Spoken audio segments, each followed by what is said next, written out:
చాలామందికి కరెన్సీ అనేది డబ్బు మాత్రమే.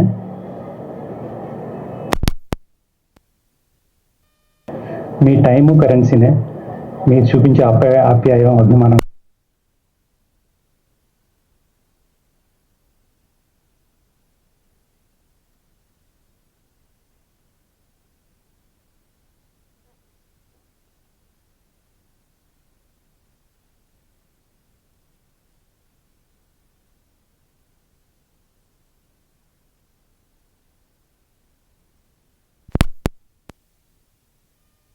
మనకి తొందరగా కావాలంటే స్విగ్గీ ఉంది, లేదా జొమాటో, లేదా 15 నిమిషాల్లో ఇంటికి తీసుకొచ్చేవి చాలా ఉన్నాయి. కానీ మనం చేసిన పనిని మెచ్చుకొని మనల్ని మెచ్చుకోవడానికి చూసారు, బయట ట్రాఫిక్ ఎంత దారుణంగా ఉందో చూసాం. ఆ ట్రాఫిక్ని తట్టుకొని ఇక్కడికి వచ్చిన మీ అందరికీ నా నమస్సుమాంజనులు. అయితే నా పుస్తకం గురించి మొదలు పెడితే, ప్రతి కొడుకు, అంటే నేను కొడుకు మాత్రమే చెప్తున్నందుకు క్షమించండి. ఎందుకంటే కొడుకు మాత్రమే తండ్రితో ఈజీగా ఎమ్యులేట్ అవ్వగలుగుతాడు, అంటే తనని ఊహించుకోగలుగుతాడు. ప్రతి కొడుకు ఏదో ఒక సమయంలో తండ్రిని అపార్థం చేసుకుంటాడు. తను తండ్రి అయిన తర్వాత, తన పిల్లల్ని చూసిన తర్వాత తను రియలైజ్ అవుతాడు తను చేసిన తప్పులేంటి, వాళ్ళ నాన్న చేసిన ఒప్పులేంటి, తను చేసిన తప్పులేంటి అని. అందుకే దాంట్లో నేను రాసిన పుస్తకంలో రాశాను, ఇంగ్లీష్లో రాశాను, తెలుగులో చెప్తాను. By the time I realized my father was right in almost all the conversations, I have a son who says I am wrong. అంటే మా నాన్నే కరెక్టు అనే విషయం అర్థమయ్యే సమయానికి నువ్వు తప్పు అని కొడుకు వచ్చాడు. అంటే కొడుకు వచ్చిన తర్వాత కానీ తండ్రి రియలైజ్ అవ్వలేదు. ఈ విషయం ఒకసారి మాట్లాడు.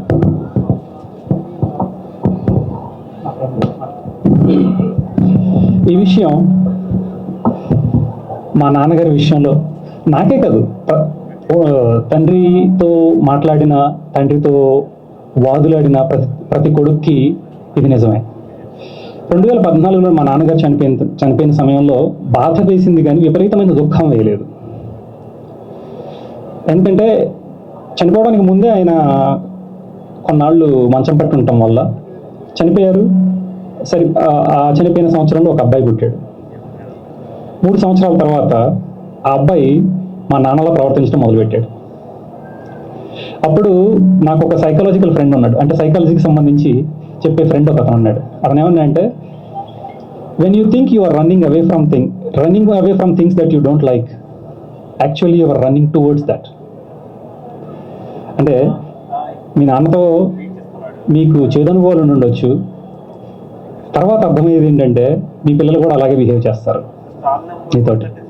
సో అప్పటి నుంచి కొన్ని విషయాలు, మా నాన్నగారితో మాట్లాడిన విషయాలు, తర్వాత నా పిల్లలతో నేను మాట్లాడిన విషయాలు, అన్నింటినీ కొన్ని సంభాషణ రూపంలో నా నాన్న జ్ఞానం పుస్తకంలో రాశాను. వీటిలో కేవలం సంభాషణలు మాత్రమే రాశాను. అయితే సంభాషణ రాసినప్పుడు ఆ తండ్రి వయసు ఎంత ఉంటుంది, కొడుకు వయసు ఎంత ఉంటుంది అనే విషయాన్ని చెప్పడానికి బొమ్మలు గీశాను. నాకు బొమ్మలు గీయడం రాదు, అయినప్పటికీ కష్టపడి నేర్చుకుని ఈ పుస్తకం కోసం 54 బొమ్మలు గీశాను. ఈ పుస్తకం ఎలా ఉంటుందంటే ఎడం పక్క బొమ్మ ఉంటుంది, కుడి పక్క వాళ్ళు ఏం మాట్లాడుకున్నారు అనే విషయం ఉంటుంది. ఈ విషయంలో మొట్టమొదటగా మొదలుపెట్టిన విషయం ఏంటంటే, నేను రాసిన నా పుస్తకంలో మొదటి పాయింట్ ఏంటంటే, ఒక కూతురు నాన్నతో అంటుంది, నాన్న నువ్వు చాలా కఠినంగా ఉంటావు ఎండలాగా, అమ్మ వెన్నెల్లాగా చాలా చల్లగా ఉంటుంది, ఎందుకు ఇంత తేడా అంటుంది. అంటే అప్పుడు నాన్న ఆ పాపతో అంటాడు, అమ్మ బాధ్యత ప్రేమ చూపించటం, నాన్న బాధ్యత క్రమశిక్షణ చూపించటం. వాళ్ళిద్దరూ ఒక పూల తోటలో ఉంటారు. అప్పుడు అంటాడు, నాన్న, ఒక మొక్క వెన్నెల్లో వికసిస్తుంది, కానీ ఎండ ఉంటేనే ఎదుగుతుంది. అంటే అమ్మ ప్రేమలో ఆనందం ఉన్న నాన్న లాంటి ఎండ మన మీద పడితేనే మనం ఎదగలుగుతాం, కష్టమైనప్పటికీ. ఇటువంటి కొన్ని సంభాషణల్ని ఈ పుస్తకంలో పొందుపరచడం జరిగింది. దీన్ని తెలుగులో రాశాను. తర్వాత కొన్ని తెలుగులో రాశాను, కొన్ని ఇంగ్లీష్లో రాశాను. వృత్తిరీత్యా నేను బెంగళూరులో ఉంటున్నాను. నేను ఒక సాఫ్ట్వేర్ ఇంజనీర్గా పనిచేస్తున్నాను. 2006 నుంచి. నేను 2006లో NIT వరంగల్ పాస్ అయ్యాను. సాఫ్ట్వేర్ ఇంజనీర్గా ఉంటూ మనకంటూ ఒక మనం చదువుకున్నాం, ఉద్యోగం చేస్తున్నాం, ప్రమోషన్స్ వస్తాయి, మన పిల్లల్ని పెంచుతాం, ఒకరోజు రిటైర్ అయిపోతాం, ప్రపంచం చిన్నదైపోతుంది. అయితే కనీసం 40 ఏళ్ల వయసు నుంచి అయినా సరే మనకంటూ ఒక ప్రవృత్తి అనేది లేకపోతే 60 ఏళ్ల వయసు వచ్చేసరికి మన ప్రపంచం చాలా చిన్నదిగా అయిపోతుంది అని గుర్తిరిగి రచన ప్రారంభించాను. అయితే రచన అనేది వీడియో ఆర్ సినిమాటిక్ స్టోరీ టెల్లింగ్కి మొదటి మెట్టు మాత్రమే. అందుకే మధ్యలో ఒకసారి నా వర్క్ నుంచి బ్రేక్ తీసుకొని లాస్ ఏంజల్స్ వెళ్ళి ఫిల్మ్ మేకింగ్లో కోర్స్ చేసి వచ్చాను. ఇప్పుడు ఈ పుస్తకం ద్వారా నేను చెప్పదలుచుకుంది ఏంటంటే, నాలో ఒక రచయిత ఉన్నాడు. అందుకే కొంతమంది సినిమా ప్రముఖులను కలిసి నా పుస్తకాన్ని అందించడం జరిగింది. నిన్న తనికెళ్ళ భరణి గారికి, LV శ్రీరామ్ గారికి, BVS రవి గారికి నా పుస్తకాన్ని ఇచ్చి వారికి నా ఆలోచనలను తెలియజేశాను. అయితే ఇందులో గొప్ప విషయం ఏంటంటే, మామూలుగా వెళ్ళి కలవడానికి, ఒక రచయితగా వెళ్ళి కలవడానికి ఎంతో తేడా ఉంది. ఒక రచయితకు మాత్రమే ఇంకో రచయిత యొక్క ఆలోచన పరిధిని అర్థం చేసుకోగలిగే శక్తి ఉంటుంది. వాళ్ళు మాట్లాడిన విధానం నాకు ఎంతో ఆనందంగా కలిగించింది. అంటే మామూలుగా ఒక సాఫ్ట్వేర్ ఇంజనీర్ వెళ్ళి మాట్లాడేదానికి ఒక పుస్తకం రాసి, అది తండ్రితో రాసి, అది కేవలం నా తండ్రి యొక్క ఆలోచనలు మాత్రమే కావు, జనబాహుళ్యంలో ఉన్న కొన్ని విషయాల్ని తండ్రికి అన్వయించి రాశాను. ఇలా నా రచనా ప్రయాణం మొదలైంది. మీకేమైనా ప్రశ్నలు ఉంటే, నేను పుస్తకం చదివిన కొంతమంది ఉన్నారు ఇక్కడ, మీరు కూడా మీ అభిప్రాయాల్ని, ఆలోచనల్ని షేర్ చేసుకోవచ్చు. ఎందుకంటే ముందుగా మీకేమైనా ప్రశ్నలు ఉంటే, నా ప్రయాణానికి సంబంధించిన ప్రశ్నలు ఏమైనా ఉంటే నేను సమాధానాలు చెప్పడానికి రెడీగా ఉన్నాను.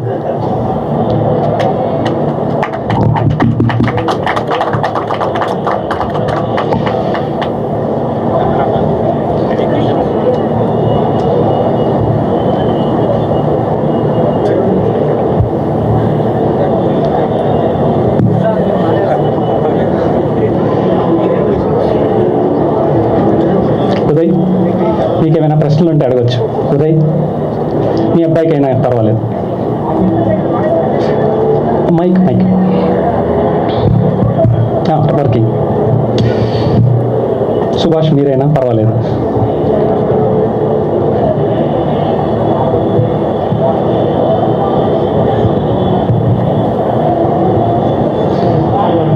సార్, మీరేమైనా అడగదలుచుకుంటే మైక్ ఒకసారి ఇవ్వండి ఆయనకి. మీరు చెప్తుంటే మాత్రం చాలా ఇంట్రెస్టింగ్ అనిపిస్తున్నది. సాధారణంగా ఏదో లిటరేచర్ చదువుకున్న వాళ్ళు మనకు రచయితలుగా కనిపిస్తుంటారు, సాఫ్ట్వేర్ నుంచి వచ్చే వాళ్ళు చాలా తక్కువ ఉంటారు. కానీ శ్రీశ్రీ సాహిత్యం చదువుకున్నవాడు కాదు, సైన్స్ మ్యాథమెటిక్స్ చదువుకున్నవాడు. అట్లా సాహిత్యాన్ని బాగా పండించిన వాళ్ళు, ఒక మంచి ట్విస్ట్ ఇచ్చిన శ్రీశ్రీ లాంటి వాళ్ళు సాహిత్య రంగం వాళ్ళు కాకుండా ఇతర రంగాల వాళ్ళని మనకు ఆల్రెడీ రుజువులు ఉన్నాయి. సో మీ శైలిలో కూడా మీరు మాట్లాడుతున్న శైలి నాకు అట్లా భిన్నంగా, మంచిగా, ఎఫెక్టివ్గా, కమ్మగా అనిపిస్తున్నది. మీరు నాన్న మీదనే ఎందుకు అని అనుకుంటున్నారు? ఇంకా మిగతా వాళ్ళ మీ జీవిత అనుభవాలని కూడా ముందు రాద్దాం అనుకుంటున్నారా? కేవలం నాన్న దగ్గర ఎందుకో ఫస్ట్ ప్రయత్నం అని అట్లా ఆగారా? లేదా మీ ప్లాన్ ఏమిటి ఇంకా ముందు? అడగాలనిపించింది. Thank you sir. నాన్నగారు తెగేంత వరకు బంధం విలువ తెలియదు అన్నట్లే నాన్న పోయి అందరికీ కాదు కానీ కొందరికి. ఈ పుస్తకంలో కూడా ఒక విషయం రాశాను. ఒక అబ్బాయి ఇంకొక అబ్బాయితో అంటాడు, నేను అరే సిగరెట్ తాగడానికి మందు ఇంటికి వెళ్ళాలి అంటే సిగరెట్ తాగొద్దు అంటాడు, మందు తాగొద్దు అంటాడు, నాన్న వాళ్ళతో తిరగొద్దు అంటాడు, వీళ్ళతో తిరగొద్దు అంటాడు. మా నాన్న మా చెడ్డ చిరాకు నాతో అంటాడు, మా నాన్నతో అంటాడు. అప్పుడు ఆ పక్కన ఉన్న అబ్బాయి, కనీసం చెప్పడానికైనా నీకు మనిషి ఉన్నాడు, తెలుసు కదా నీకు ఈ మధ్య మా నాన్న చనిపోయారు. నాన్న లేని జీవితం 30 ఏళ్లలోపు నాన్న లేని జీవితం అనేది కప్పు లేని ఇంటి లాంటిది. దాని మీద ఎండ వాన చలి పడుతూనే ఉంటాయి. నేను అనుభవిస్తున్న తుఫాన్ ఏంటో నీకు తెలియకూడదని కోరుకుంటున్నాను అంటాడు. అంటే నా విషయంలో జరిగింది ఏంటంటే, మా నాన్నగారు చనిపోయే సమయానికి 30 ఏళ్ళు అయినప్పటికీ దాని తర్వాత నేను కొన్ని పొరపాట్లు చేశాను నా జీవితంలో. ఆ పొరపాట్లు చేసిన తర్వాత మనం కూర్చుని పునశ్చరణ అంటారు, రివ్యూ చేసుకున్నప్పుడు నాకు అనిపించింది ఏంటంటే, మా నాన్న ఉంటే నేను తప్పులు చేసి నన్ను చేయనిచ్చి ఉండేవాడు కాదు అని అనిపించింది. ఆ ఆలోచన నుంచి అరే మా నాన్న ఉంటే చేయనిచ్చి ఉండేవారు కాదు కదా, మా నాన్నతో జరిగిన కొన్ని సంభాషణల్ని పుస్తకం మీద రాయటం మొదలుపెట్టాను. ఆ రాసిన తర్వాత అనిపించింది, ఇది ఎందుకు నేను పుస్తకంగా మార్చకూడదు. అయితే ఈ విషయంలో మా పాప నాతో మాట్లాడిన కొన్ని సంభాషణలు కూడా రాశాను తండ్రిగా. కేవలం తండ్రి అంటే మా నాన్న మాత్రమే కాదు, నేను తండ్రిగా మా పాపతో జరిగిన కన్వర్సేషన్ కూడా ఒక సంభాషణ కూడా రాశాను. ఏంటంటే, మేము ఉండే గేటెడ్ కమ్యూనిటీలో మా పాపని 14 ఏళ్ళ వయసు ఉన్న మా పాపని సెక్యూరిటీ గార్డ్ బయటికి పంపించట్లేదు. అదే వయసు ఉన్న అబ్బాయిలు పంపిస్తున్నారు. వచ్చి నేను అక్కడ బెంచీల దగ్గర కూర్చొని అంటే మా పాప వచ్చి, నాన్న నా వయసు ఉన్న అబ్బాయిలు బయటికి పంపించేస్తున్నారు కానీ నన్ను పంపించట్లేదు, ఇది డిస్క్రిమినేషన్ కాదా అంది. అంటే నేను అన్నాను, నీవు బట్టలు ఎక్కడ పెట్టుకుంటావమ్మా? కబోర్డ్లో పెట్టుకుంటాను. మరి నగలు ఎక్కడ పెట్టుకుంటావు అన్నాను. లాకర్లో పెట్టుకుంటాను అంది. అంటే విలువైన వస్తువులు జాగ్రత్త ఎక్కువ ఉంటుందమ్మా, అది నీకు డిస్క్రిమినేషన్లా కనిపిస్తుంది అన్న. అంటే తనకు అర్థమైంది, బంగారం ఎక్కడ పెట్టుకుంటారో అనగానే అర్థమైపోయింది. సో ఎక్స్ట్రా కేర్ అనేది డిస్క్రిమినేషన్గా అనిపించి చాలామంది పిల్లలు, ముఖ్యంగా ఆడపిల్లల్లో తండ్రి లేదా తల్లి తీసుకునే అడిషనల్ కేర్ అనేది డిస్క్రిమినేషన్గా భావించడం జరుగుతుంది. దాన్ని మనం ఎంతో సటిల్గా అంటే మెత్తగా అర్థమయ్యే విధంగా చెప్తే పిల్లలు ఖచ్చితంగా తీసుకుంటారు. అయితే మీరు అడిగిన ప్రశ్నకి లేకపోవటం వల్ల ఆ బాధ నుంచి ఉద్భవించింది. ఇంకొక విషయం ఏంటంటే, అమ్మ ఎందుకు కాదు, అన్న ఎందుకు కాదు, లేదా భార్య ఎందుకు కాదు అని అడగచ్చు. అమ్మకు సంబంధించి ఎన్నో పుస్తకాలు వచ్చాయి, ఎన్నో సినిమాలు వచ్చాయి, ఎన్నో మదర్ సెంటిమెంట్ సినిమాలు కూడా వచ్చాయి. దాని ముందు చంద్రుడికో నేను ఒక పుస్తకం రాస్తే చంద్రుడికో నూలిపో కూడా అవుతుంది. అందుకని నాన్నకు సంబంధించి ఇంతకుముందు నేను చదివిన పుస్తకాల్లో ఎవరు టచ్ చేయని కొన్ని పాయింట్స్ని, అది నేను రాసిన సంభాషణలన్నింటినీ విలువలు, విద్య, బంధాలు, ప్రేమ, సమాజం, డబ్బు అనే వేరు భాగాలుగా విభజించి వాటి విషయంలో ఎలా మాట్లాడతారు, ఏం మాట్లాడాలి, ఒక ఐడియల్ ఫాదర్ ఎలా ఉండాలి అనే ఆలోచన నుంచి రాశాను.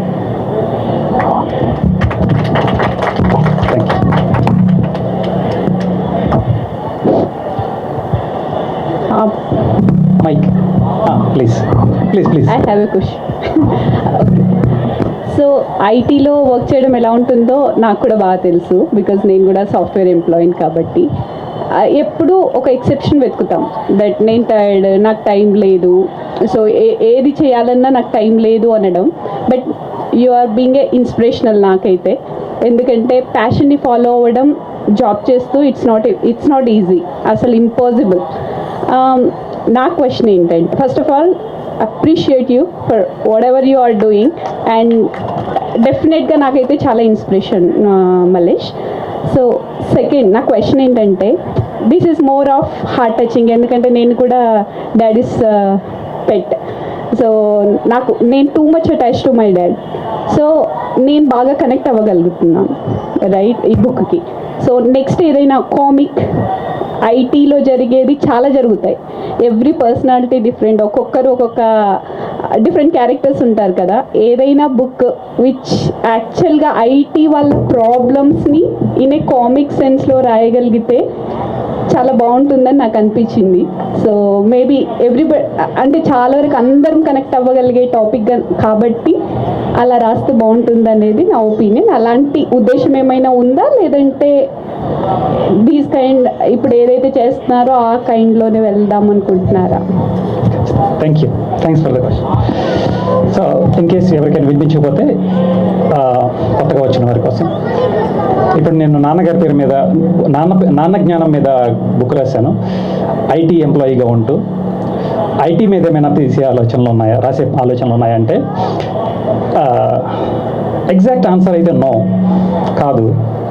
కానీ ఇంకొక కన్వల్యూటెడ్ ఆన్సర్ ఏంటంటే, నేను మీకు తెలుసు న్యూయార్క్ ఫిల్మ్ అకాడమీలో ఫిల్మ్ మేకింగ్ కోర్స్ చేసి వచ్చాను. దాని తర్వాత ఒక వెబ్ సిరీస్ స్టార్ట్ చేద్దామనే ఆలోచన ఉన్న సమయంలో చిన్న అనారోగ్యానికి పాల్గొనడం వల్ల నేను మనుషులతో కొలాబరేట్ అయ్యి చేసే శక్తి లేకపోవడం వల్ల నా రచన మొదలుపెట్టాను. అయితే రచన పూర్తయింది, పబ్లిష్ అయ్యింది. అయితే ఇప్పుడు మీ క్వశ్చన్కి ఆన్సర్ ఏంటంటే, నేను ఒక వెబ్ సిరీస్ ప్లాన్ చేస్తున్నాను. నెక్స్ట్ Q2లో, అంటే సెకండ్ క్వార్టర్ ఆఫ్ 2026లో, ఎవరు నవ్వకూడదు, నా పేరు మల్లయ్య, గుండుమల్లి 30+ అని ఒక వెబ్ సిరీస్ తీయబోతున్నాను. సో ఒక బట్టతల సాఫ్ట్వేర్ ఇంజనీర్కి పెళ్లి కష్టాలు ఎలా ఉండబోతున్నాయి అనేది తీయబోతున్నాను. సో దానికి సంబంధించిన స్క్రిప్ట్ రాశాను. తర్వాత వేరు మనుషులతో కొలాబరేట్ అయిన తర్వాత దాన్ని మీ ముందుకు తీసుకొస్తాను.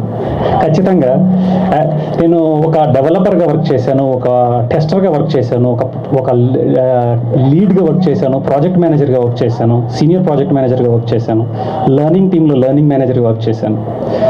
సో ఇన్ని రోల్స్ చేసిన తర్వాత నా నుంచి వచ్చే అటువంటి వెబ్ సిరీస్లో ఖచ్చితంగా టెక్నికల్ డీటెయిల్స్ కూడా ఉంటాయి. Thank you.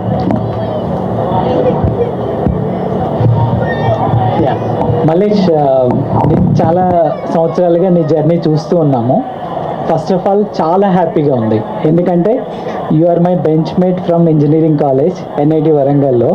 So from there ఇప్పటి వరకు నీ ట్రాన్సిషన్ చూస్తే నాకు అసలు ఇది ఇంపాసిబుల్ అనిపిస్తుంది. అంటే for me it is very impossible, ఎందుకంటే you started your journey as a software developer. యూజువల్గా ఏముంటుందంటే మన కెరియర్లో గ్రో అవుదామని ఉంటుంది, కానీ కెరియర్ని వదిలేసి కంప్లీట్గా నీ ప్యాషన్ని చూజ్ చేసుకొని అందులో ఇన్నోవేట్ చేస్తున్నావు కదా. Appreciate your efforts. రియల్లీ ఈ బుక్ నేను చదువుతున్నప్పుడు ఏమనిపించింది అంటే, నాకు కూర్చొని నేను అలా చూస్తూ ఉన్నాను. అంటే I lost my father also, but when I'm reading that book every sentence అందులో ఉన్నది ప్రతి ఒక్కటి నా చిన్నప్పటి నుంచి ఇప్పటి వరకు జర్నీ ఏదైతే ఉందో ఫాదర్ని గుర్తు తెచ్చుకుంటూ చాలా టచింగ్గా ఉంది, హార్ట్ టచింగ్గా ఉంది. అండ్ ఐ కుడ్ అంటే ఆ బుక్ చదివిన తర్వాత అట్లీస్ట్ హాఫ్ కంప్లీట్ చేసిన తర్వాత నాకు ఒక సాటిస్ఫాక్షన్ అనే ఫీలింగ్ వచ్చింది. అంటే ఫాదర్తో ఉన్న బాండింగ్ కానీ చిన్న చిన్న మెమోరీస్ మనకి ఏదైతే చిన్నప్పుడు ఉన్నాయో అవన్నీ రిఫ్లెక్ట్ అయ్యాయి. So appreciate your efforts, keep continuing. Really amazing journey ఇది. All the best. Thank you Bhaskar. ఒక చిన్న పాయింట్. Thank you Bhaskar. నా జర్నీ అమేజింగ్ అన్నారు, దాని గురించి చెప్దాం అనుకుంటున్నాను. 2004 నుంచి నా జీవితం చాలా గొప్ప టర్న్ తీసుకున్నాను. ఎందుకంటే 2002-03 సమయంలో పెద్దవారు ఉన్నారు, గుర్తుండేమో, బాగా కరువు వచ్చింది, పంటలు పండలేదు, అప్పులు అయ్యాయి, చదువుతున్నాను, డబ్బులు రాలేదు, డబ్బులు పుట్టడం లేదు, మా నాన్న డబ్బులు పంపించలేకపోతున్నారు. ఆ పరిస్థితుల్లో నేను మధ్యాహ్నం కాలేజ్ అయినప్పటికీ ఉదయం 6 గంటల నుంచి 8 గంటలకి నాకు ఇంజనీరింగ్ ఎంట్రన్స్ టెస్ట్లో మంచి మార్క్స్ రావడం వల్ల ఒక వరంగల్లో ఉన్న స్కూల్లో 8th, 9th, 10th స్టాండర్డ్ పిల్లలకి ఐఐటి ఫిజిక్స్ ఓరియంటేషన్ క్లాసెస్ చెప్పడం జరిగింది. దానివల్ల కొంత డబ్బు సమకూరింది, నేను చదువుకోగలిగాను. అయితే ఇవాళ ఇంత అనర్గళంగా మాట్లాడుతున్నా నా యొక్క కంటి చూపు చుట్టుపక్కల అన్ని వైపులకి వెళ్తుందన్న కారణం ఏంటంటే ఒక టీచర్గా పనిచేయడం వల్ల.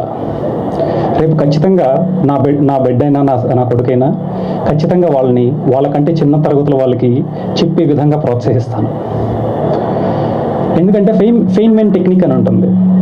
మనం చదివిన దానికంటే విన్నదానికంటే నేర్చుకున్న దాన్ని ఇంకొకరికి చెప్తే అది మనకి ఖచ్చితంగా గుర్తుంటుంది. అందుకనే విషయాన్ని నేర్చుకుని వేరే వాళ్ళకి చెప్తే విషయం మనకు గుర్తుండకపోయినా ఒక విషయాన్ని ఎలా చెప్పాలనే విషయం అయితే ఖచ్చితంగా గుర్తుంటుంది. So thank you. First of all congratulations Mallayya. Thank you. నాకు మల్లయ్య 10 years నుండి తెలుసు, బెంగళూరు నుండి. ఓకే, సో మీ బుక్ రాశారని తెలిసినప్పుడు ఐ వాజ్ వెరీ హ్యాపీ. చాలా చాలా చాలా హ్యాపీ ఫీల్ అయ్యాను. Very proud of you. మీ బుక్ చదువుతున్నప్పుడు నేను దాంట్లో 2 ఇమాజిన్ చేసుకున్నా, as a son and as a father. Okay, so చిన్నప్పుడు నేను మా ఫాదర్తో డిస్కస్ చేసిన విషయాలు కానీ సంభాషణలు కానీ, అట్ ద సేమ్ టైం ఇప్పుడు నేను యాజ్ ఎ ఫాదర్ మా సన్ తోటి కూడా సిమిలర్ కైండ్ ఆఫ్ కాన్వర్జేషన్. కానీ డిఫరెన్స్ ఏంటంటే నేను సన్ ఉన్నప్పుడు ఒక ఐడి లేదు అప్పుడు. ఓకే, సో మీరు రాసిన book mainly focused on the son. ఎందుకు అంటే నాకు తెలిసి ఇప్పుడు మీ అనుభవంతో వచ్చింది అది. ఎందుకంటే అప్పుడు father alone use to take care of the family. అతను ఫ్యామిలీ టేక్ కేర్ చేస్తారు. కానీ ఇప్పుడు మారిపోయింది. ఓకే, సో మదర్ కూడా వచ్చేసింది. ఇప్పుడు మీరు ఐటీలో పనిచేస్తున్నారు. ఐటీ చూసుకుంటే 50% of the employees female employees. అంటే అర్థం ఏంటంటే సో వాళ్ళు ఎర్రిలోకి వచ్చారు, వాళ్ళు బాధ్యతలు మోస్తున్నారు. సన్ అనేదానికంటే కూడా మనకు బిడ్డ అంటే సరిపోతుంది. ఆడబిడ్డ మగబిడ్డ ఇద్దరికి కూడా ఉపయోగపడుతుంది ఇప్పుడు ఆ conversation. But very nice. So ఆ బుక్ చదివిన వాళ్ళు కూడా సో డెఫినెట్గా వాళ్ళ ఫాదర్తో ఉన్న లింకప్ని మళ్ళీ అట్ ద సేమ్ టైం వాళ్ళ చిల్డ్రన్తో ఉన్న లింకప్ని వాళ్ళు ఈజీగా కోరిలేట్ చేసుకుంటారు వాళ్ళు. Thanks, I'm very proud of you మళ్ళీ. All the best. I wish you all the best for your future projects. Thank you Subhash. Hello, మనిద్దరం చాలా ఇక్కడ మనిద్దరం కలిసి ఛానళ్ళు పనిచేసాం డెన్మార్క్లో. మిమ్మల్ని చూడటం అక్కడే ఫస్ట్ టైం, మనం చాలా క్లోజ్ అయిన తర్వాత. బట్ అతను ఎప్పుడు మాట్లాడినా ఏం చేసినా సరే క్లారిటీ ఉంటుంది, స్టేజ్ ఫియర్ ఉండదు. Like you're seeing now. ఎవరితో క్లయింట్స్తో మాట్లాడినా సరే చాలా క్లారిటీగా ఉంటుంది. అతను ఏం చెప్పాలనుకున్నది క్లారిటీగా చెప్తున్నాడు. అలాగే ఐ థింక్ అదే కాన్ఫిడెన్స్తో నువ్వు బుక్ కూడా రాసావు అనుకుంటున్నాను. It's very nice. బట్ నా క్వశ్చన్ ఏంటంటే, బుక్ని మనం బుక్ అండ్ పెన్ తీసుకొని ఫస్ట్ లైన్ రాసిన దగ్గర నుంచి ఈరోజు ప్రింట్ చేసి మా అందరూ తీసుకొచ్చినంత వరకు మధ్యలో ఒకటి ఉంటుంది. అంటే మేబీ అది కాన్ఫిడెన్స్ అనొచ్చో, లేకపోతే vocabulary or grammatically, how confident are you? And that you bought book in 2 ways, like English and Telugu. It's not a joke. Like తెలుగులో అంటే తెలుగు కాన్ఫిడెంట్గా రాసి పంపిస్తారు, ఇంగ్లీష్ అంటే ఇంగ్లీష్లో రాస్తారు. కానీ 2 రకాలుగా తీసుకొచ్చి మా ముందు పెట్టినందుకు గ్రేట్. అండ్ అంటే what is the struggle that you have seen from the writing from a pen to and it is come to the published into the like printed way? So you would have seen something and something that we have to learn from that. ఖచ్చితంగా. Thank you Uday. మనం 2013-14 సమయంలో మనం డెన్మార్క్లో కలిసి work చేసాం. చాలా ఆనందంగా ఉంది ఇక్కడికి రావటం. మీరు అయితే రాయటం అనేది స్టెప్ 1 అయితే, స్టెప్ 0 ఏంటంటే దాన్ని మేనిఫెస్టేషన్, ఊహించుకొని మన గోల్గా మార్చుకోవటం. ఈ హైదరాబాద్ బుక్ ఫెయిర్ వాళ్ళకి కొంచెం కాదు, చాలా థ్యాంక్స్ చెప్పుకోవాలి. పోయిన సంవత్సరం డిసెంబర్ 29వ తేదీన శనివారమో ఆదివారం ఉంది, ఎగ్జాక్ట్ గుర్తులేదు. అక్కడికి వచ్చినప్పుడు అక్కడ చూశాను చాలామంది రచయితలు ఉన్నారు అక్కడ. రచయితలు వాళ్ళ పుస్తకాలు అమ్ముతున్నప్పుడు నేను అనుకున్నాను, నాకు రాసే శక్తి ఉంది కదా, నేను ఎందుకు రాయకూడదు? సో మేనిఫెస్టేషన్ అనేది అక్కడ మొదలైంది. దాని తర్వాత మీకు తెలిసిందే ప్రాజెక్ట్ మేనేజర్ అంటే ప్రాజెక్ట్ మేనేజర్ మీద ఒక జోక్ ఉంది. ఒకసారి చెక్ చేస్తారు. ప్రాజెక్ట్ మేనేజర్ మీద ఒక జోక్ ఏంటంటే, ప్రాజెక్ట్ మేనేజర్ ఏమనుకుంటాడంటే 9 మంది ఆడవాళ్ళు కలిసి ఒక నెలలో పిల్లని కనేస్తారంటారు. అంటే వాళ్ళ ప్లానింగ్ ఎలా ఉంటుందంటారు. సో ప్రాజెక్ట్ మేనేజర్స్ అలా ప్లానింగ్ చేస్తారు, ఇంత దరిద్రంగా ఉంటుందంటారు. అయితే నేను అంత బ్యాడ్ ప్రాజెక్ట్ మేనేజర్ని కాదు. అయితే నేను ఆలోచించాను, డిసెంబర్లో బుక్ ఫెయిర్ ఉంటుందంటే నవంబర్ కల్లా పబ్లిషింగ్ అయిపోవాలంటే సెప్టెంబర్ కల్లా కంటెంట్ బొమ్మలు పూర్తయిపోవాలి. బొమ్మలు పూర్తవడానికి ముందు కంటెంట్ ఎప్పుడు పూర్తవ్వాలి. సో ఖచ్చితంగా ఒక ప్లాన్ రాసుకున్నాను. పోయిన సంవత్సరం డిసెంబర్ ఇక్కడికి వచ్చిన తర్వాత జనవరిలోనే ప్లాన్ రాసుకున్నాను. అయితే చాలామంది ఐటీ ఎంప్లాయీస్ ఉన్నారు కాబట్టి మీకు కూడా చెప్తాను, ప్రతి సంవత్సరం మనం గోల్స్ అండ్ పర్ఫార్మెన్స్ అప్రైజల్స్ రాసుకుంటాం. మనం రాసుకోం. యాక్చువల్గా మన పైన మేనేజర్లు ఏం చేస్తారంటే మన చేత రాయిస్తారు. వాళ్ళ గోల్స్ని ముక్కలుగా చేసి మన చేతిలో పెడతారు. బాబు ఇది నీ చేసి పెట్టని చెప్పేసి. అది బాగానే ఉంది, కానీ మనకంటూ కొంత గోల్స్ ఉండాలి కదా. మన పర్సనల్గా సంవత్సరానికంటూ ఒక గోల్స్ ఉండాలి కదా. అలా 5 గోల్స్ రాసుకున్నాను నేను. 5 గోల్స్లో అదృష్టవశాత్తు ఖచ్చితంగా ఎఫర్ట్ పెడితేనే వచ్చింది. 4 గోల్స్ పూర్తి చేయగలిగాను. దాంట్లో ఒకటి పుస్తకం రాయటం. 84 కిలోలు బరువు ఉన్న నేను 75 కిలోలకు రావాలనుకున్నాను, వచ్చాను. 3 సెలబ్రిటీలను కలవాలనుకుని రాసుకున్నాను. నిన్న తనికెళ్ళ భరణి గారిని, ఎల్వి శ్రీరామ్ గారిని, బివిఎస్ రవి గారిని కలిశాను. ఇవన్నీ ఏంటంటే గోల్స్ రాసుకోవడం అనేది మేనిఫెస్టేషన్లో పార్ట్. ఊహించుకోవాలి ముందు. సంవత్సరం తర్వాత నేను ఒక స్టేజ్ మీద ఇలా నిలబడి నేను మాట్లాడాలి, నా బంధుమిత్రుల ముందు, నా శ్రేయభిలాషుల ముందు నేను మాట్లాడగలిగే ఆలోచనని మనం ముందుగా ఊహించుకోగలిగితే దానికోసం ఏం చేయాలనే ఆలోచన ఆటోమేటిక్గా అది వస్తుంది. అయితే పుస్తకం వరకు చాలా విషయాల్లో ఒకటి సమయం మనకు కావాల్సింది, ముఖ్యంగా సమయం. పని కాకుండా మనం పని చేసుకుంటూనే దానికంటూ కొంత సమయం కేటాయించాలి. కేటాయించిన తర్వాత అటు మనం రాయాలనుకున్న పుస్తకం విషయంలో వేరే పుస్తకాలు ఏమైనా ఉన్నాయని చూడాలి. ఎందుకంటే యూనిక్గా లేకపోతే ఎవరో చదవరు. అది మన తెలుగు భాషలో ఉంది కదా, శతకోటిలింగాల్లో బోర్లింగం అని. నేను అనుకున్న దాంట్లో చాలా తక్కువ రకాలు ఉన్నాయి. నేను చూసిన ఒక పుస్తకం ఏంటంటే, నేను చాలా పుస్తకాలు చదువుతాను, మీకు ఇప్పటికీ అర్థమైపోయింది. ఒక పుస్తకం రాయగలిగామంటే ఎన్నో పుస్తకాలు చదివితేనే ఆ పుస్తకాల యొక్క సారాంశాలు తీసుకొని మనం దాని శైలిలో మనం ప్రజెంట్ చేస్తాం. అయితే ఈ బిగ్ పాండా టైనీ డ్రాగన్ అని ఒక బుక్ చదివాను. ఆ బుక్లో కంటెంట్ చాలా తక్కువ ఉంటుంది, కానీ బొమ్మలు ఎక్కువ ఉంటాయి. చాలా చిన్న విషయాలే, కానీ మనసుకు హత్తుకుపోయేలా ఉంటాయి. సో నాకు అనిపించింది, నాన్నకు సంబంధించి ఈ బిగ్ పాండా టైనీ డ్రాగన్ అనే శైలిని నా పుస్తకానికి అన్వయిస్తే ఎలా ఉంటుంది అని ఆలోచించి అలా మొదలుపెట్టాను.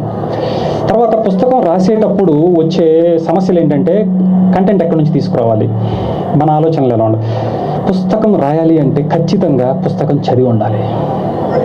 కొన్ని పుస్తకాల యొక్క సారాంశాలు మాత్రమే మనదైన శైలిలో మనం ప్రజెంట్ చేయగలగాలి. అదే రాయటం వరకు అయితే అది, పబ్లిషింగ్ పార్ట్ వరకు అయితే పబ్లిషింగ్ అనేది కొంచెం కష్టతరమైన పని. ముఖ్యంగా సైన్స్ చదివిన మన లాంటి వాళ్ళకి పుస్తకం ఆర్ట్ ఫామ్ అనేది కొంచెం బ్రహ్మ పదార్థం లాంటిది. ఇది ఒక పబ్లిషర్తో కూర్చొని మాట్లాడినప్పుడు చాలా కష్టంగా అనిపిస్తుంది. అయితే నేను చెప్పేది ఏంటంటే, సెల్ఫ్ పబ్లిషింగ్ చేసుకున్నా తప్పలేదు. సెల్ఫ్ పబ్లిషింగ్ చేసుకొని కొన్ని 100 పుస్తకాలు రెడీ చేసుకొని మీరే సొంతంగా అమెజాన్లో పెట్టుకోవచ్చు, లేదా పబ్లిషర్ ద్వారాను అమెజాన్లో పెట్టుకుంటే పని అవుతుంది. ఇంకా ఫర్దర్ డీటెయిల్స్ కావాలంటే నేను పర్సనల్గా మాట్లాడతాను. ఎవరికైనా పుస్తకం రాయాలనే ఆలోచన ఉన్నా అది ఖర్చుతో కూడిన వ్యవహారం అని అనుకోవద్దు. 1000 పుస్తకాలు అమ్ముడవలసిన అవసరం లేదు, కానీ నా చుట్టుపక్కల ఉన్న వాళ్ళకి నా పుస్తకం ఇవ్వాలనుకుంటున్నాను అంటే దానికి సంబంధించి నేను సహాయం చేయగలను నా ఫ్రెండ్స్లో. ఒకవేళ నా ఫ్రెండ్స్ కాకుండా కొత్తగా వచ్చిన వారు ఎవరైనా ఉన్నారంటే నా విజిటింగ్ కార్డు ఉంది, నేను మీకు ఇస్తాను. మీరు కావాలంటే నన్ను కాంటాక్ట్ చేయవచ్చు. Thank you.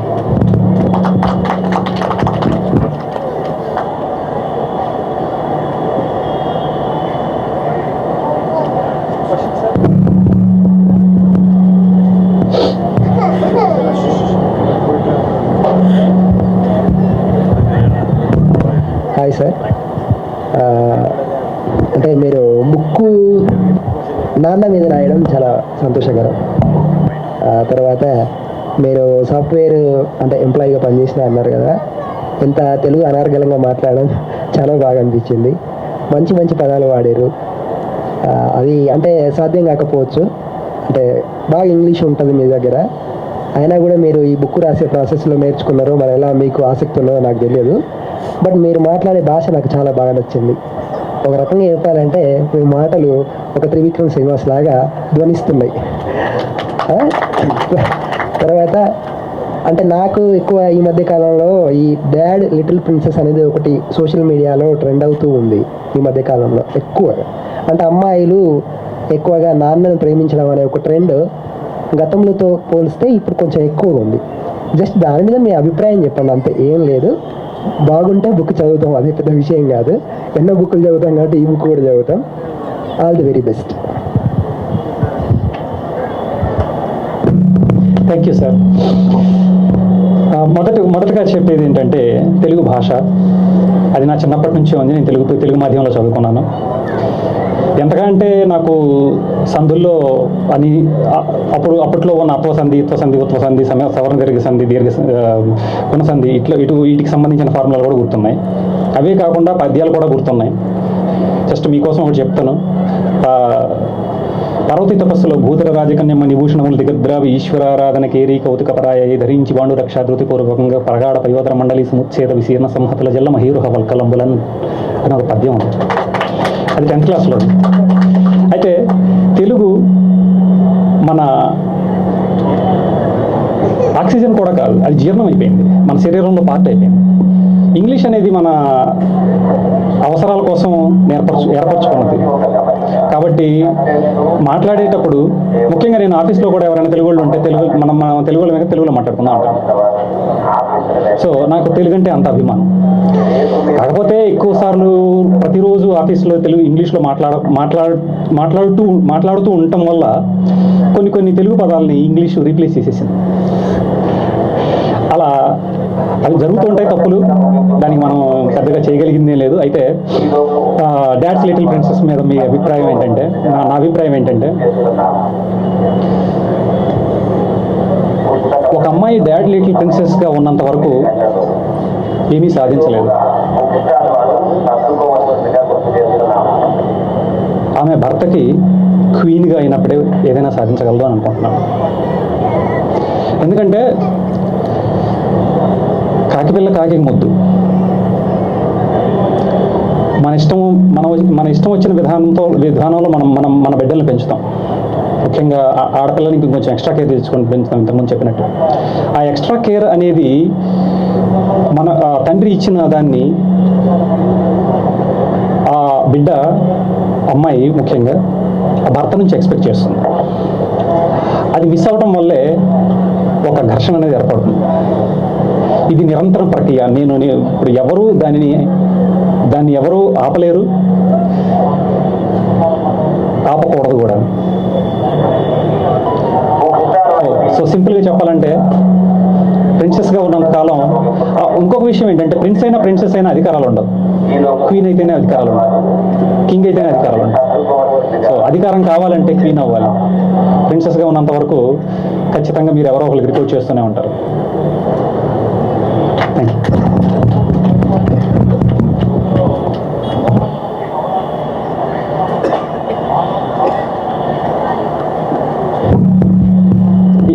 Please. Hi sir, మీరు ఇందాక ఒకటి అన్నారు, పుస్తకం రాయాలి అంటే చదువు ఉండాలని చెప్పేసి. అంటే మీరు ఎప్పుడు రాయడం స్టార్ట్ చేశారు? రెగ్యులర్గా డైరీ ఏదైనా రాసేవాళ్ళ వారు ఎట్లా? అంటే నేను రెగ్యులర్ డైరీ రాస్తూ ఉంటా. ఆ డైరీ రాయడం వల్ల మీకు పుస్తకం రాయాలన్న ఆలోచన వచ్చిందా, లేకపోతే ఇప్పుడే స్టార్ట్ చేశారు? లాస్ట్ ఇయర్ రాశారన్నారు కదా పుస్తకం, సో లాస్ట్ ఇయర్ స్టార్ట్ చేశారు రాయడం అనేది? నాకు ఇంతకుముందు ఈ గోల్స్ రాసుకోవడం అనేది, అంటే ప్రతి సంవత్సరానికి గోల్స్ రాసుకోవడం అనేది కేవలం 2024లో మొదలుపెట్టిందే కాదు, ఇంతకు ముందు నుంచే ఉన్నాయి. అయితే అది ఎలా మొదలైందంటే, చాలా పుస్తకాలు చదివినప్పుడు, ముఖ్యంగా నేను చదివిన పుస్తకంలో నాకు బాగా నచ్చిన పుస్తకం ఏంటంటే ఈట్ దట్ ఫ్రాగ్ అని ఇంగ్లీష్ పుస్తకం. అన్నిటికంటే ముఖ్యమైన పని ముందుగా చేయండి అని చెప్పేసి దాని నుంచి నేను గోల్స్ రాయడం మొదలుపెట్టాను. డైరీ రాసుకోవడం అనేది నన్ను తొందరగా పుస్తకం రాసేలా ప్రేరేపించింది.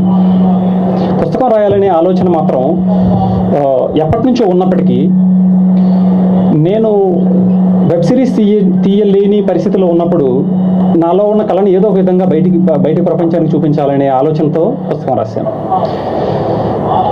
ఒకవేళ అది రాకపోయినట్టయితే ఆ కళని ఇంకో రూపంలో ప్రదర్శించి ఉండేవాడిని. దాన్ని art forms, different forms of art అంటారు. So writing is art form, cinema is an art form. So అలా మొదలైంది. చాలా సంవత్సరాల క్రితం నుంచే నేను డైరీ రాసుకుంటాను. డైరీ రాసుకోవడంలో ఏంటంటే ఇవాళ ఏం చేశాను, రేపు ఏం చేద్దాం అనుకుంటున్నాను, తర్వాత మళ్ళీ రేపు రాత్రి నేను అనుకున్నవి నేను చేశానా లేదా అని ఒక గ్రీన్ పెన్ను, ఒక రెడ్ పెన్ను, ఒక ఆరెంజ్ పెన్ తీసుకొని చేసినవి గ్రీన్లోను, చెయ్యనివి రెడ్లోను, ఏదో మొదలుపెట్టి వదిలేసిన వాటిని యాంబర్లోను కొట్టేసేవాడిని. మళ్ళీ రెండో రోజుకి మూవ్ చేసుకునేవాడిని. అలా డైరీ రాసుకోవడం మాత్రం ఖచ్చితంగా ఉపయోగపడింది. మన పిల్లలకు కూడా డైరీ రాయటం అలవాటు చేస్తే చాలా ఉపయోగపడుతుంది. Thank you. ఎవరికైనా ప్రశ్నలు ఉంటే అడగవచ్చు.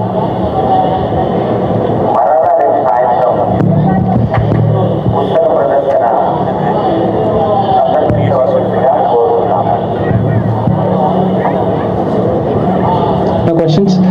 సో క్వశ్చన్స్ ఏమి లేకపోతే ఈ పుస్తకం జ్యోతి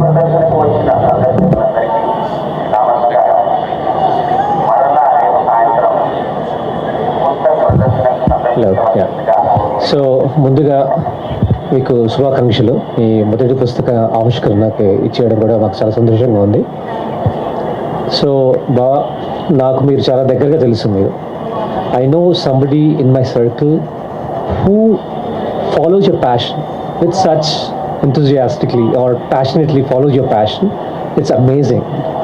నేను చాలామంది చెప్తుంటాను ఈ ప్యాషన్ని. సాఫ్ట్వేర్ ఇంజనీర్ నుంచి ఒక డైరెక్టర్ అవ్వాలని లాస్ వేగస్ వెళ్ళటం కానీ, ఐరన్ మ్యాన్ అవ్వడం కోసం మీరు చేసిన కృషి కానీ, మరి అంత డిఫరెంట్గా ఒక బుక్ రాయడాలని ఒక రచయితగా మీరు అవతారెత్తడం కూడా అద్భుతం, చాలా అమోఘం కూడా. ప్యాషన్ని ఎలా ఫాలో అవ్వాలనేది నేను చాలా బుక్స్ చదివాను, వింటున్నాను, ఆచరిస్తాం, ఆగిపోతాం. కానీ మన సర్కిల్లో మనకు తెలిసిన వ్యక్తులు ప్యాషన్ని అంత గట్టిగా బలంగా నమ్మి ఫాలో అవడం కూడా చాలా అద్భుతం, అమోఘం, చాలా సంతోషం కూడా. ఇలా ఉంటాం మీ ముందు ఇట్లా నించోవడం, మేము పుస్తక ఆవిష్కరణ రావడం కూడా. సో మీరు ఈ మొదటి పుస్తకం కాబట్టి మీరు ఇందాకలు అన్నట్టుగా నెక్స్ట్ వెబ్ సిరీస్ తీద్దాం అంటున్నారు కదా, తర్వాత నెక్స్ట్ పుస్తకం ఎలాంటి జోనర్ మీద రాసే ప్లాన్స్ ఉన్నాయా, ఏంటి నెక్స్ట్ ఏంటి? ప్రస్తుతానికైతే పుస్తకం రాసే ఆలోచనలు అయితే లేవు నాకు. ఎందుకంటే ఒక ఆర్ట్ ఫామ్ నుంచి ఇంకోసారి రైటింగ్ ఆర్ట్ ఫామ్ నుంచి వీడియో టెల్లింగ్ అంటే story telling in the form of video అనే ఆర్ట్ ఫామ్కి మూవ్ అయ్యాక మళ్ళీ పుస్తకం రాయటం అనేది చాలా కష్టతరమైన విషయం. ఇది ఇప్పటికైతే కాదని అనుకుంటున్నాను. కాకపోతే ఇంకొక ఆలోచన ఏంటంటే, నా మదిలో ఉన్న కొన్ని కథలని, నేను తీద్దాం అనుకున్న కథలని కాపీరైట్ కోసం పుస్తక రూపంలో రాసి దాన్ని పబ్లిష్ చేయొచ్చు. సో చేస్తే కొన్ని ఏమన్నారంటే ఫిక్షన్, సినిమాగా తీయగలిగే ఫిక్షన్ బుక్స్ మాత్రం రాయగలుగుతాను. కానీ ఇంత అద్భుతమైన నాన్నతో సంభాషణలు అనే లాంటి ఇంకో పుస్తకాన్ని నేను రాయలేకపోవచ్చు అని నేను అనుకుంటున్నాను.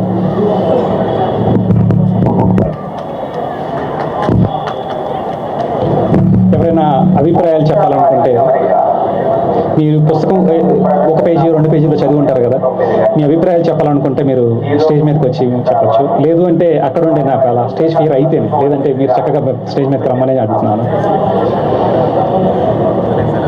మీకు నచ్చిన కన్వర్సేషన్, మీకు నచ్చిన సంభాషణని మీరు చదివి చెప్పడానికైనా పర్వాలేదు.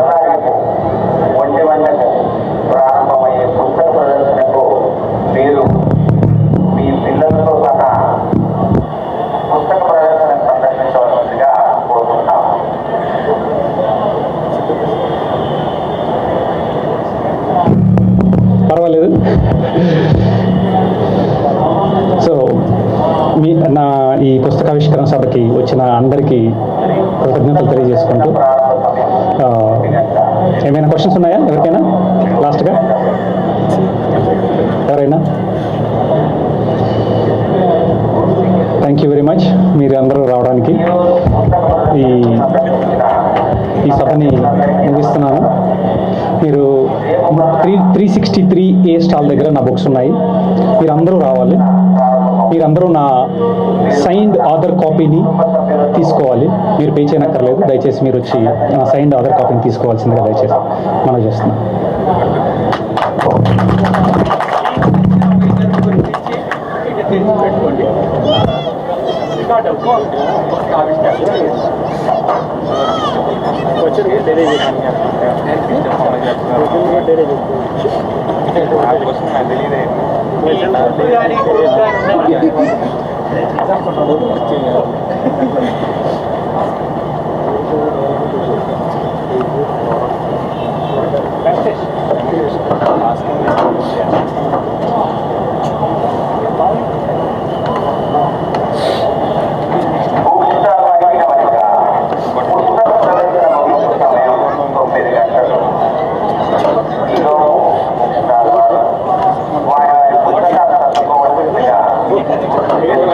కొట్టుకోవాలి.